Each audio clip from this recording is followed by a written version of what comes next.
আমার আজকের ব্লগটা ভ্রমণ পিপাসু মানুষদের জন্য খুব ইন্টারেস্টিং একটা ব্লগ হতে চলছে, যেখানে আমি শেয়ার করব ইন্ডিয়ার ওল্ড দিল্লি শহরে আমার 2 ডেজের শর্ট ট্রিপের একটা দারুণ দিন। আমি ভিজিট করেছি দিল্লি কা দিল খ্যাত দিল্লি জামে মসজিদ। জেনেছি এই মসজিদের খুব ইন্টারেস্টিং অনেক তথ্য, যা জেনে অবাক হবেন আপনিও। তারপর তার পাশে দিল্লির আইকনিক মিনা বাজারের street shopping experience, and last but not the least, রাতের জামে মসজিদ এরিয়ার colourful night life, huge crowd, crazy food carnival, specially যেটাকে বলা যায় heaven for meat lovers. Old Delhi সব কিছুর একটা ফুল অন ভিজুয়াল এক্সপিরিয়েন্স হবে আপনার জন্য। কথা না বাড়িয়ে শুরু করা যাক। এই দিল্লি সফরটা মূলত আমার ফাইনাল ডেস্টিনেশন কেরালায় যাওয়ার একটা পার্ট ছিল। আমরা কলকাতা থেকে দিল্লি এসেছি, দিল্লিতে 2 দিন থেকে তারপর আমরা ফ্লাইটে করে আবার কেরালায় চলে গেছি। প্রথম দিন দিল্লিতে এসে আমরা শপিং স্পটগুলোতে ঘুরে ঘুরে শপিং করেছি, এবং যে শপিং স্পটগুলোতে আমরা ঘুরেছি দিল্লিতে একটা থেকে একটার বেশ ভালো রকমের দূরত্ব আছে, আবার আমরা মলেও ঘুরেছি, তো সেটা করে আমাদের পুরোটা দিন লেগে গেছে। দিল্লিতে যেসব ফেমাস শপিং স্পটগুলোতে আমরা শপিং করেছি সেটারও কিন্তু একটা আলাদা ডিটেলস ব্লগ আমার চ্যানেলে আছে, আপনারা চাইলে দেখে আসতে পারেন। তার পরের দিন আমাদের সুযোগ ছিল একটু ঘোরার, তো আমরা ওল্ড দিল্লিতে যেহেতু স্টে করেছি, ওল্ড দিল্লিতেই রয়েছে জামা মসজিদ, তো সেখানে ঘুরতে গেলাম সকাল সকাল। আমাদের টার্গেট ছিল যেহেতু আমাদের সময় আর একটা দিন বাকি আছে ঘোরার, তো আমরা সময়টা নষ্ট না করে খুব সকালবেলায় বের হয়ে যাই, নাস্তা করে তারপর ফেমাস স্পটগুলোতে ঘুরবো। বাট বিপদ হলো সকালবেলা যখন আমরা বেরিয়েছি 8টার দিকে, তখনও কিন্তু পর্যটকদের জন্য দিল্লি জামে মসজিদ খোলে নাই। কি আর করার, সময় নষ্ট না করে আমরা চলে গেলাম দিল্লি জামে মসজিদের একদম পাশে অবস্থিত মিনা বাজার। এটা মূলত একটা স্ট্রিট শপিং মার্কেট প্লেস, একটা গলির মতো লম্বা লেন, যেটার 2 পাশে হচ্ছে এরকম টেম্পোরারি স্টাইলের কিছু স্ট্রিট শপ আছে। আমরা যেদিনটা গিয়েছিলাম ফরচুনেটলি সেদিন ভিড় কম ছিল, তাছাড়া কিন্তু এই স্ট্রিট মার্কেটটাতে কিন্তু প্রচুর ভিড় হয় মানুষের, স্পেশালি কোনো রিলিজিয়াস ফেস্টিভ্যাল থাকলে যেমন ঈদ, পূজা, এইসবে কিন্তু প্রচুর ভিড় হয়। আমাদের দিল্লি সফরের সময়টা শীতকালের ছিল, তো যার কারণে এই স্ট্রিট শপগুলোতে শীতকালের বিভিন্ন রকমের পোশাক দেখা যাচ্ছে। তাছাড়াও ছিল লেডিস এবং জেন্টসের জুতা, বাচ্চাদের পোশাক এবং আরও অনেক কিছু, ঘর সাজানোরও বিভিন্ন রকমের জিনিসপত্র ছিল। আমি পরের দিন কেরালা যাচ্ছিলাম, আর তখন কেরালাতেও কিন্তু প্রচুর ঠান্ডা ছিল, তো আমি একটা এখান থেকে শাল নিই, যে শালটার কোয়ালিটি মোটামুটি থেকে একটু নিচে ছিল, তারপরেও নিয়ে নিই যেহেতু আমার লাগছে। প্রাইসও কিন্তু একদম চিপেস্ট প্রাইস ছিল, 250 রুপি দিয়ে নিয়েছিলাম সম্ভবত। এটা একটা কাশ্মীরি শালের রেপ্লিকা ছিল, হোয়াইটের মধ্যে এমব্রয়ডারি কাজ করা। এখান থেকে কিছু কিনলে আপনাকে অবশ্যই খুব ভালো রকম বার্গেইন করে কিনতে হবে, না হলে কিন্তু ঠকার চান্স থাকবে। আর একটা ব্যাপার অনেস্টলি বলতে হয় যে এই মিনা বাজারটা কিন্তু এখন নামেই জাস্ট, এখানে কিন্তু ভালো কোয়ালিটির কিছুই পাওয়া যায় না। তো যদি আপনাদের দিল্লির অন্যান্য জায়গায় ঘোরার এবং শপিং করার অপশনস থাকে, তাহলে বলবো এখান থেকে শপিং না করাই বেটার। মিনা বাজারে ঘুরতে ঘুরতে এবং প্রয়োজনীয় শপিং করতে করতে আমরা দেখতে পেলাম দিল্লি জামে মসজিদও পর্যটকদের জন্য ওপেন হয়ে গেছে। অনেকগুলো সিঁড়ি বেয়ে এই মসজিদের মেইন ফটকে আসতে হয় এবং সেখান দিয়ে মসজিদের ভিতরে ঢুকতে হয়। এই মসজিদে ঢুকার মূলত 3টা মেইন ডোর আছে, এরকম বড় বড়। দারুণ ব্যাপার হচ্ছে এই মসজিদে প্রবেশ এবং মসজিদে ঘোরার জন্য এখানে কোনো প্রবেশ মূল্য নেই।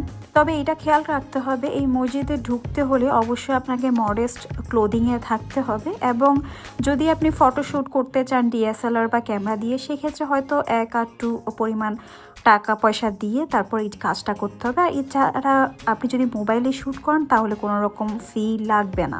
জামা মসজিদের আরেকটা সুন্দর নাম আছে, সেটা হচ্ছে মসজিদে জাহান্নুমা, যেটার অর্থ হচ্ছে বিশ্বকে প্রতিফলিত করে এমন একটা মসজিদ। এই নামটি দেওয়া হয়েছিল কারণ জামা মসজিদ শুধু একটা ধর্মীয় স্থান নয়, বরং এটি একটি বিশাল জাঁকজমকপূর্ণ মসজিদ, যা মুঘল সাম্রাজ্যের ঐশ্বর্য ও ইসলামী সংস্কৃতির প্রতীক। মুঘল সম্রাট শাহজাহান এটি নির্মাণ করেন 1644 থেকে 1656 সালের মধ্যে, ঠিক যেমন তিনি তাজমহল বানিয়েছিলেন। তেমনি এটি মুঘল স্থাপত্যের আরেকটি মাস্টারপিস।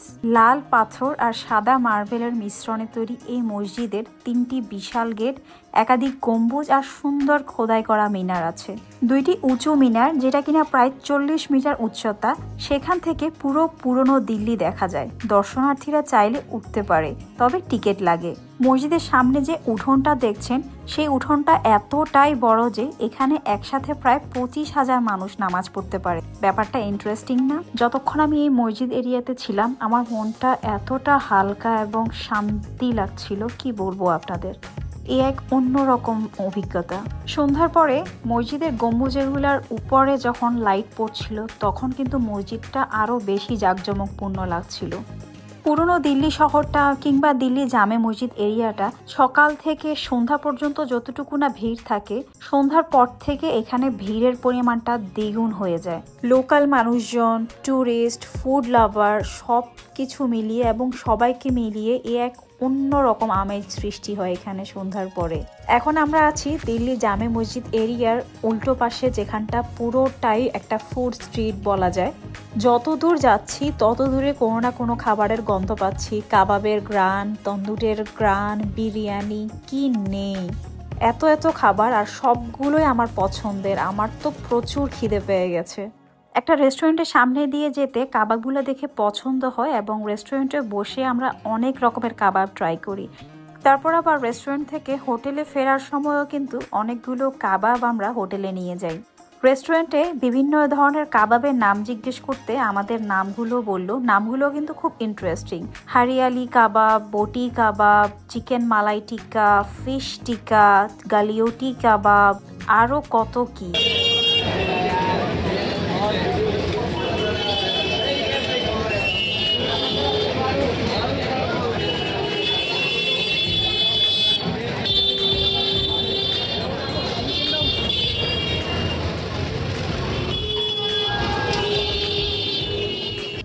যাদের মনে প্রশ্ন জাগতে পারে যে এই দোকানে খাওয়াটা কি মুসলিমদের জন্য হালাল হবে কিনা, তাদেরকে বলি এইখানে যে দোকানগুলো আছে বেশিরভাগ হচ্ছে মুসলিম দোকান এবং হালাল শপ। তো আপনারা নিশ্চিন্তে এখান থেকে খেতে পারেন। মিট লাভারদের জন্য এখানে যেমন অনেক অনেক ধরনের কাবাব এবং তান্দুরির দোকান আছে, তেমনি অনেকগুলো কিন্তু আপনি ডেজার্টের স্টল এবং শপ পেয়ে যাবেন। এখানে সবচেয়ে জনপ্রিয় হচ্ছে শাহি টুকরা, রাবড়ি, বিভিন্ন রকমের জিলেবিটা কিন্তু একদমই মিস করবেন না। তারপর আছে মোহাব্বত কা শরবত, আরও অনেক কিছু। আপনারা যদি ড্রাই ফ্রুটস কিনতে চান তাহলে কিন্তু এখানে ট্রাই করে দেখতে পারেন দোকানগুলো। অনেক রকমের ড্রাই ফ্রুটস আপনারা পেয়ে যাবেন ওল্ড দিল্লির এই দোকানগুলো থেকে। অনেক রকম কোয়ালিটি ড্রাই ফ্রুটস আছে এই দোকানগুলোতে। যেরকম দাম হবে সেরকম কিন্তু আপনারা কোয়ালিটি পেয়ে যাবেন, তবে অবশ্যই দেখে শুনে বাছাই করে নেবেন। ওল্ড দিল্লির এই খাবারের লেনগুলো মোটামুটি সারা রাতই খোলা থাকে, 3টা-4টা পর্যন্ত তো খোলা পাওয়া যায়। দেখে মনে হয় যেন কোনো একটা ফেস্টিভ্যাল চলতেছে, কিন্তু ব্যাপারটা প্রত্যেক দিনেরই। স্ট্রিট ফুডের স্টলগুলোতে খুব এনজয় করে বসে খাবার তো খেয়েছি, কিন্তু আফসোসের ব্যাপার হচ্ছে আমি সেরকম কোনো ভিডিওই নিতে পারিনি খাবারের। কারণ হচ্ছে অতিরিক্ত মানুষের ভিড়, কেউ বসে খাচ্ছে তো কেউ আবার লাইন ধরে দাঁড়িয়ে আছে সিটের জন্য। এখন আমাদের ফেরার পালা। একটা রিক্সা নিয়ে ওল্ড দিল্লির এই রাস্তা ধরে আমরা চলে যাচ্ছি হোটেলে, কারণ এর পরের দিন খুব সকালবেলা আমাদের কেরালার ফ্লাইট ছিল। আজকের ব্লগটা এখানেই শেষ করছি। ওল্ড দিল্লিতে আমার ঘোরা এই স্বল্প সময়ের অভিজ্ঞতা আপনাদের কেমন লেগেছে আমাকে অবশ্যই কমেন্ট করে জানাবেন। ভালো লাগলে প্লিজ সাবস্ক্রাইব করে লাইক এবং শেয়ার করে দিবেন। দেখা হচ্ছে পরবর্তী ব্লগে। Till then, take care and keep exploring. আল্লাহ হাফেজ।